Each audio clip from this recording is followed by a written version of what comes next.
Raden Muhammad ditangkap polisi dari Unit 1 Subdit 3 Jatan Ras Polda Sumatera Selatan setelah melakukan pencurian di salah satu rumah kos di kawasan Ilir Barat 1 Palembang. Ciri tersangka diketahui polisi dari rekaman kamera pengawas atau CCTV.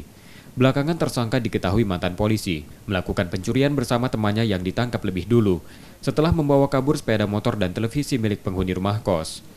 Pada polisi tersangka mengaku untuk melakukan kejahatannya sengaja menyewa kamar kos 2 pekan sebelumnya, lalu mencuri barang penghuni kos lain.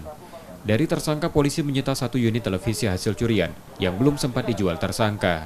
Kita mengamankan 2 pelaku ya, kaitannya dengan satu adalah kasus 363 pencurian yang dilakukan dengan membongkar pintu.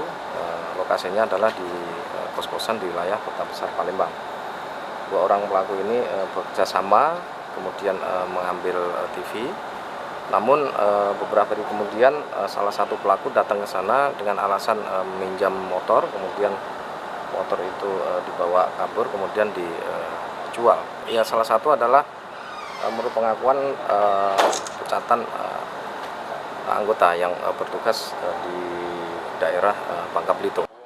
Kini tersangka ditahan di tahanan Polda Sumatera Selatan untuk proses hukumnya. Reski Oktora, Muklas Diferensial, Kompas TV, Palembang.